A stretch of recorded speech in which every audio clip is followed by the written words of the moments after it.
नमस्कार दोस्तों, सन्यासी एकेडमी के प्लेटफॉर्म पर आपका स्वागत है। हम संविधानिक विकास के कड़ी में पिछली क्लास हमारी जो है वो 1892 के अधिनियम से जो है समाप्त हुई थी। अब आगे जो है हम लोग अगले अधिनियम 1909 के, भारत शासन अधिनियम 1909 के जो है प्रावधानों को देखेंगे। तो 1909 के प्रावधानों को जो है वो अरुंडले समिति की रिपोर्ट पर 1909 में पारित किया गया था। अरुंडले समिति की रिपोर्ट ने ये सिफारिश की थी कि जो भी प्रावधान 1892 में किए गए हैं वो भारतीय प्रशासन के लिए नाकाफ़ी हैं, इसलिए उनमें सुधार किया जाए।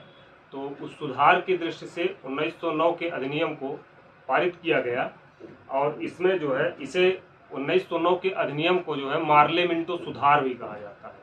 मार्ले मिंटो सुधार जो है भी कहा जाता है। इसमें मार्ले जो है, मार्ले भारत सचिव, जैसे अभी जो है हम लिख लेते हैं भारत शासन अधिनियम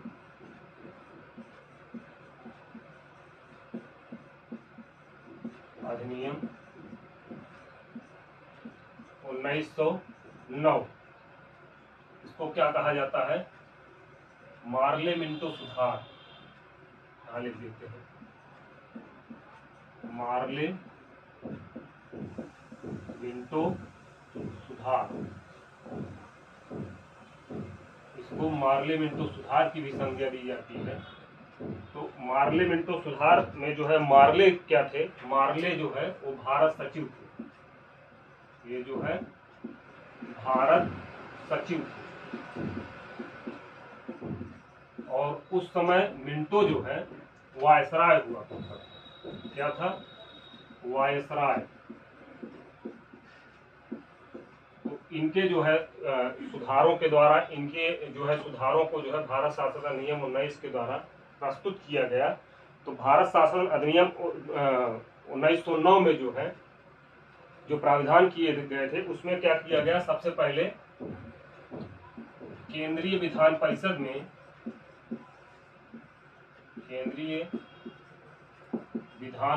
में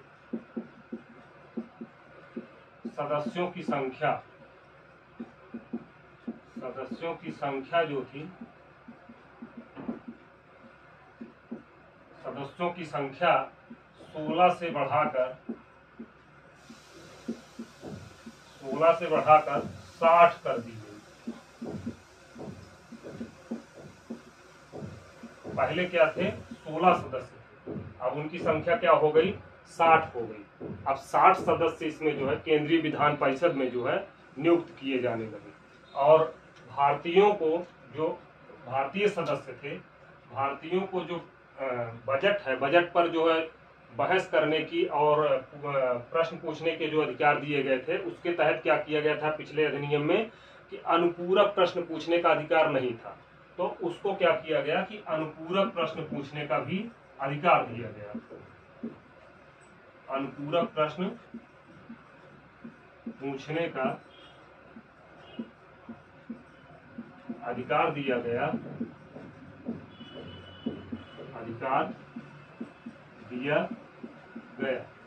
अनुपूरक प्रश्न पूछने का अधिकार दिया गया। और साथ ही साथ क्या हुआ कि बजट पर संकल्प, दूसरा इसी में है कि बजट पर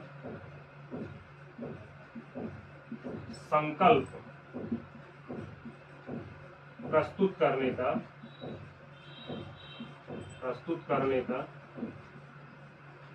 भी अधिकार दिया गया। बजट पे जो है संकल्प प्रस्तुत करने का भी अधिकार दिया गया। केंद्रीय तथा प्रांतीय परिषदों के सदस्यों को 4 वर्गों में बांटा गया। जो केंद्रीय परिषदें थी, केंद्रीय विधान परिषदें और राज्य विधान परिषदें थी, उनको 4 वर्गों में विभाजित किया गया। उन 4 वर्गों में क्या था कि जैसे जो सदस्य होते थे उनके सदस्यों को जो है लिखते हैं केंद्रीय तथा प्रांतीय विधान परिषदों में विधान परिषदों के सदस्यों को 4 वर्गों में, 4 वर्गों क्या कह लीजिए कि 4 प्रकार में बांटा गया, 4 प्रकार में विभाजित किया गया।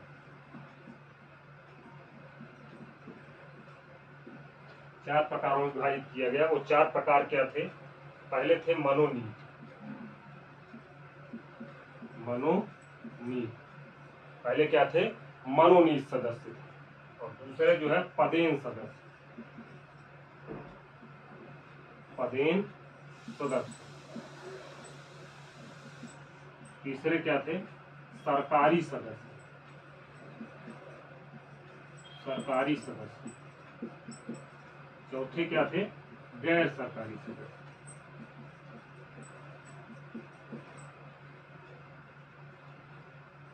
गैर सरकारी सदस्य। ये जो है 4 इनके प्रकार बताए गए। इन चारों प्रकार में सबसे पहले क्या होता था? जो मनोनीत होते थे वो गवर्नर जनरल तथा उसकी परिषद द्वारा होते थे। गवर्नर जनरल तथा उसकी कार्यकारिणी। इसकी कार्यकारिणी में जो सदस्य उसके द्वारा मनोनीत किए जाते थे। और पदेन सदस्यों में गवर्नर जनरल तथा भारत सचिव, ये क्या थे? इसके जो है गवर्नर जनरल और भारत सचिव क्या थे? इसके पदेन सदस्य थे। और इसके जो है भारत सचिव थे। और इसमें जो है जो कार्यकारिणी के सदस्य थे, ये कार्यकारिणी के सदस्य जो है सदस्य थे। कार्यकारिणी के जो गवर्नर जनरल की कार्यकारिणी थी उसके सदस्य क्या थे? पदेन सदस्य थे। और सरकारी सदस्य जो है, ये सरकारी सदस्यों की नियुक्ति जो है ये मनोनीत के माध्यम से ही किए जाते थे। जो सरकारी सदस्य थे ये भी जो है मनोनीत ही थे, ये भी मनोनीत थे। और गैर सरकारी सदस्य भी मनोनीत ही होते थे, मनोनीत ही थे, जो गवर्नर जनरल और उसकी परिषद के द्वारा मनोनीत किए जाते थे। इसमें ये एक छोटी सी मिस्टेक हो गई है। इसमें जो मनोनीत सदस्य यहाँ पर दिए हुए हैं ना, मनोनीत सदस्य नहीं होगा, ये निर्वाचित होंगे, निर्वाचित होंगे, निर्वाचित होंगे। और निर्वाचित सदस्यों का निर्वाचन जो है प्रांतों से किया जाता था। तो ये डायरेक्ट निर्वाचित होते थे प्रांतों से, प्रांतों से। थोड़ा सा जो है हो गया, ठीक है। इसके बाद आगे जो है इसमें क्या किया गया? इस अधिनियम में जो है सबसे पहले तो इस अधिनियम का उद्देश्य था कि जो भारत में एकता है, एकता को विभाजित किया जाए। यानी हिंदू मुस्लिम एकता जो थी उसके रहते हुए अंग्रेजों का अपना जो है दायित्व, उत्तरदायित्व, जो उनका जो एक उद्देश्य था उस उद्देश्य की पूर्ति हो नहीं सकती थी। तो इन्होंने क्या किया कि इस अधिनियम में एक सांप्रदायिकता का बीज बोया, सांप्रदायिकता का बीजारोपण किया।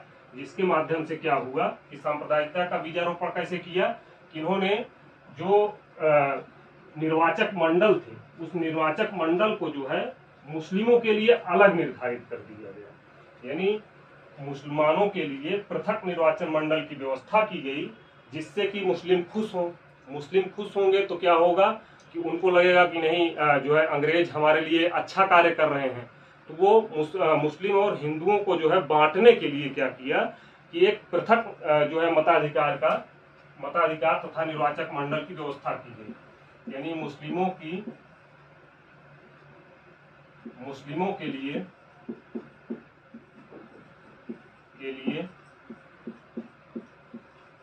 पृथक मताधिकार तथा पृथक निर्वाचक मंडल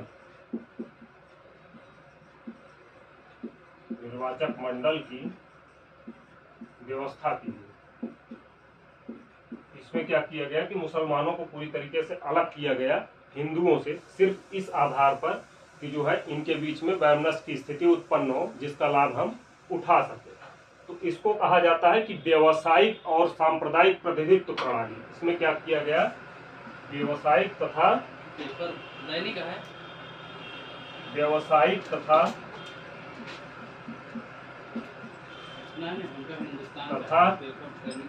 व्यावसायिक तथा सांप्रदायिक निर्वाचन प्रणाली, प्रतिनिधित्व प्रणाली कर लीजिए।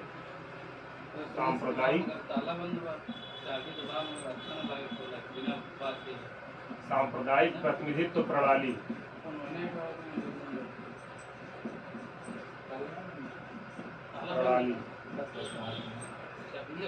सांप्रदायिक प्रतिनिधित्व प्रणाली का जो है इसमें विकास किया गया। इस निर्वाचन प्रणाली के माध्यम से, जिसमें मुसलमानों को पृथक मताधिकार तथा पृथक निर्वाचन मंडल की व्यवस्था की गई। तो इसमें हम सांप्रदायिकता की बात करेंगे तो सांप्रदायिकता का जनक जो है, सांप्रदायिक जो था, सांप्रदायिकता इसमें जोड़ लीजिए। सांप्रदायिकता का जनक किसे कहा जाता है? सांप्रदायिकता का जनक कहीं न कहीं हम इसके लिए मिंटो को जिम्मेदार ठहराते हैं। किसको? मिंटो को, क्योंकि ये मिंटो के ही दिमाग की उपज थी। मिंटो के ही दिमाग की उपज थी। मिंटो ने जो है मार्ले को एक खत लिखा था जिसमें उसने कहा था कि हम नाक के दांत बो रहे हैं, जिसका परिणाम जो है वो भयानक होगा। मार्ले ने जो है इसका जो है मार्ले के लिए जो मिंटो ने लिखा था खत, उसमें इस बात का जिक्र किया था कि हम नाक के दांत बो रहे हैं, जिसका परिणाम भयानक होगा।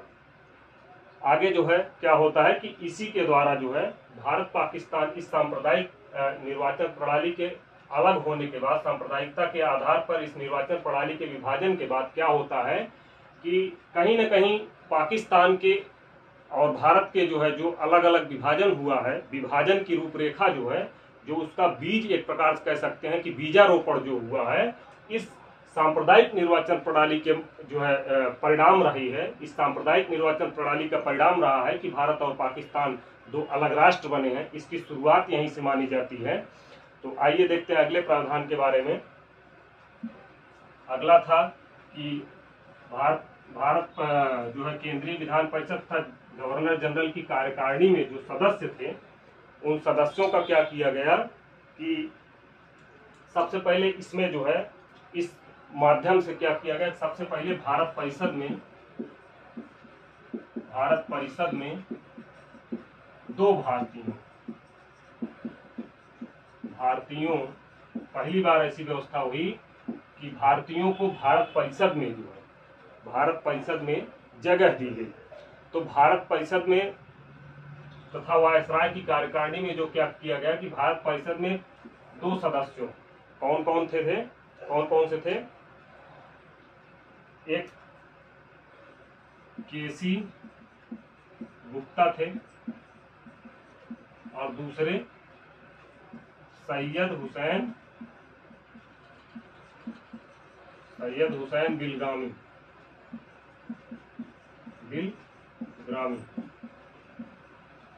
ये क्या थे? ये दो सदस्य जो है भारतीय परिषद में, जो इंग्लैंड की भारत परिषद थी उसमें जो है इनको स्थान दिया गया। और वायसराय की कार्यकारिणी में जो है, वायसराय की कार्यकारिणी में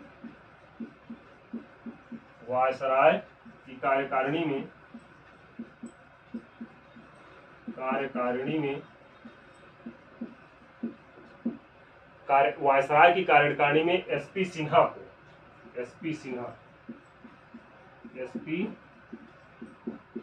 को नियुक्त किया गया। ये एसपी सिन्हा जो है वायसराय की कार्यकारिणी में नियुक्त किए गए और सैयद हुसैन बिलगामी और केसी गुप्ता को जो है भारत परिषद, इंग्लैंड स्थित भारत परिषद में नियुक्त किया गया।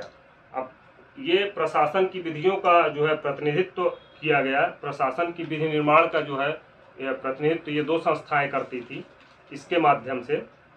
और इसके बाद अगला अधिनियम आता है, इसमें यही प्रावधान था।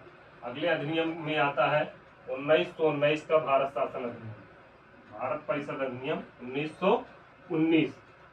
1919 में क्या होता है कि इस 1909 के अधिनियम में 1909 के अधिनियम में जो भी गलतियां हुई, जो भी कमियां रह गई, इन कमियों को दूर करने के लिए, यानी पूरी तरीके से भारत को नियंत्रण में लेने के लिए ब्रिटिश सरकार ने क्या किया कि 1919 के अधिनियम को पारित किया। और 1919 के अधिनियम को जो है लॉर्ड चेम्सफोर्ड मार्टेग्यू चेम्सफोर्ड सुधार भी कहा जाता है। क्या कहा जाता है?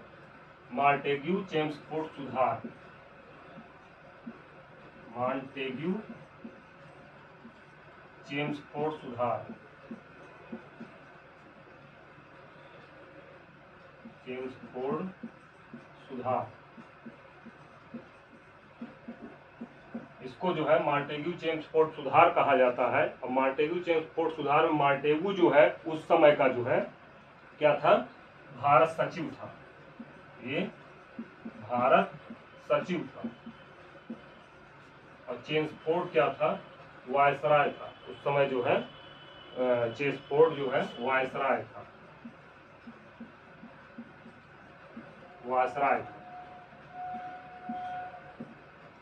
इसमें जो है इस अधिनियम में ये प्रावधान किया गया, सबसे पहले तो इसमें ये कहा गया, मतलब एक इस अधिनियम का जो उद्देश्य निकल कर आता है कि वो उत्तरदायी शासन की व्यवस्था, जो शासन के उत्तरदायित्व की बात थी, शासन के उत्तरदायित्व के लिए इस अधिनियम ये अधिनियम महत्वपूर्ण है।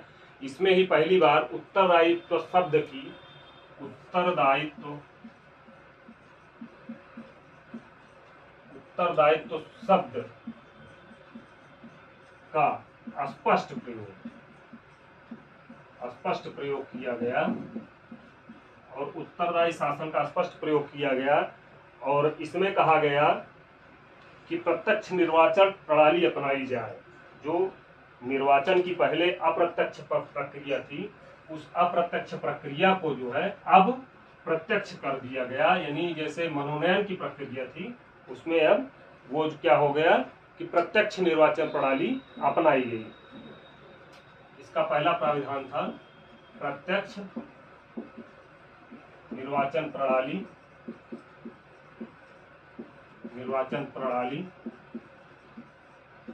अपनाई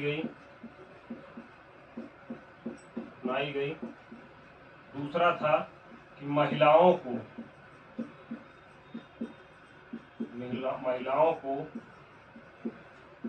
पहली बार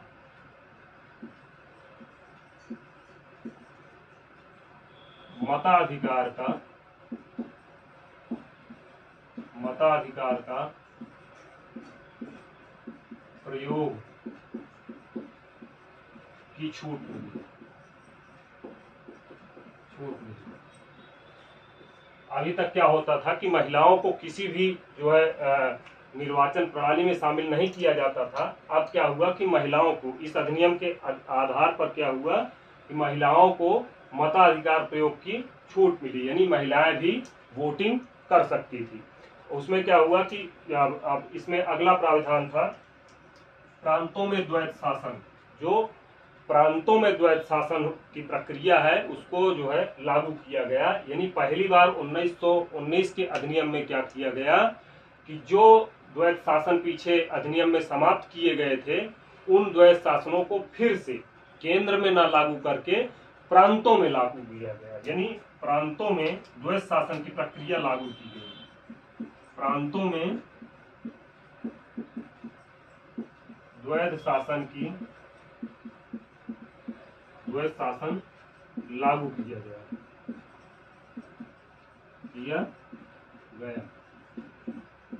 प्रांतों में द्वैत शासन लागू किया गया, जिसमें क्या किया गया कि प्रशासनिक विषयों को, इस द्वैत शासन में क्या किया गया कि जो प्रशासनिक विषय थे, प्रशासनिक विषयों को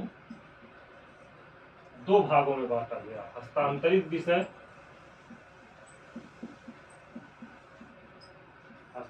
विषय तथा आरक्षित विषय। आरक्षित विषय। प्रशासन के जो विषय थे प्रांत के, उन विषयों को दो वर्गों में बांटा गया, पहला हस्तांतरित, दूसरा आरक्षित विषय। इन हस्तांतरित और आरक्षित विषयों का प्रशासन जो है वो हस्तांतरित विषय को गवर्नर जनरल तथा उसकी परिषद द्वारा, गवर्नर जनरल व परिषद द्वारा, परिषद या कार्यकारिणी के लिए परिषद द्वारा प्रशासित था। ये गवर्नर जनरल और उसकी परिषद द्वारा प्रशासित किया जाता था। और जो आरक्षित विषय था, आरक्षित विषय में जो है वो गवर्नर तथा मंत्री जो भारतीय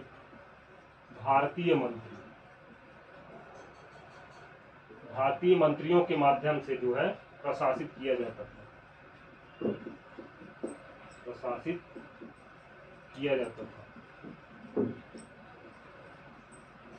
किया जाने लगा। इसमें क्या हुआ कि इसको जो है आरक्षित और हस्तांतरित दो विषयों में विभाजित किया गया, और आरक्षित विषय को गवर्नर और भारत में जो मंत्री थे, भारतीय मंत्री थे, उनके द्वारा प्रशासित किया जाता था, और जो हस्तांतरित विषय थे उसको गवर्नर जनरल और उसकी परिषद द्वारा प्रशासित किया जाने लगा। और केंद्र में जो है द्विसदनीय व्यवस्था की गई, द्विसदनीय जो है व्यवस्था की गई। जैसे पहले क्या था कि पहले सिर्फ केंद्रीय जो है विधान परिषद थी जो विधि बनाने के लिए जो है आरक्षित थी। अब क्या हुआ कि केंद्र को जो है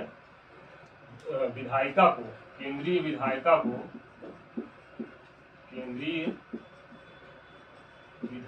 को द्विसदनीय बनाया गया।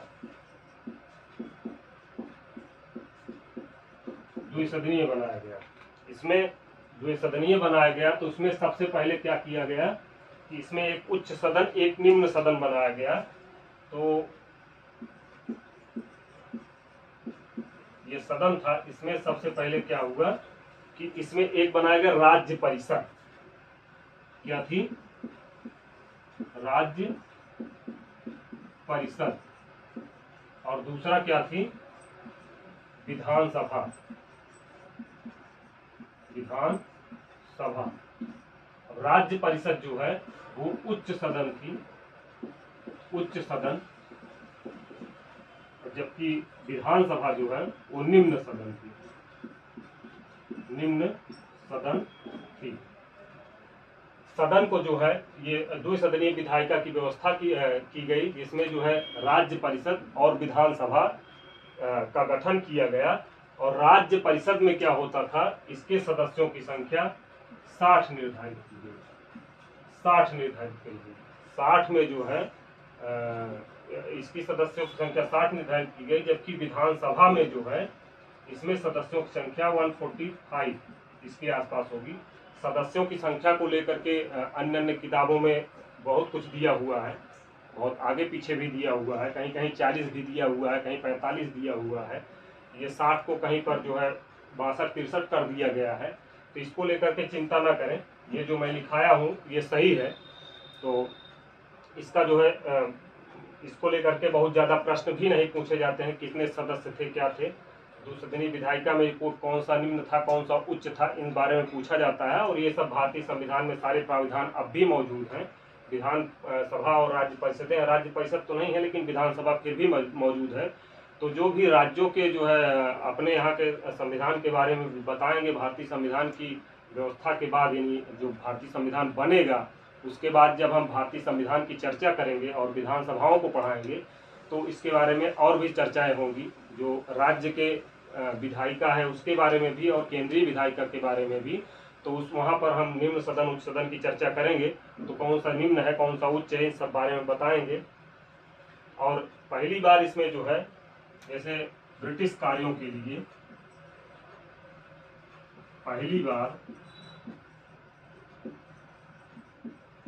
ब्रिटिश कार्यों के लिए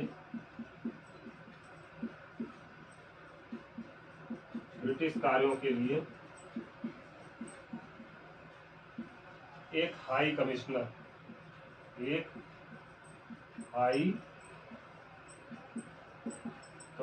नियुक्त किया गया।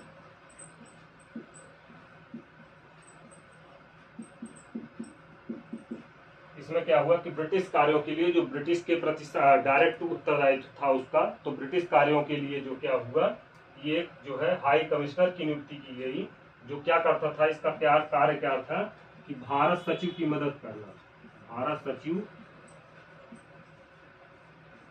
की मदद करना।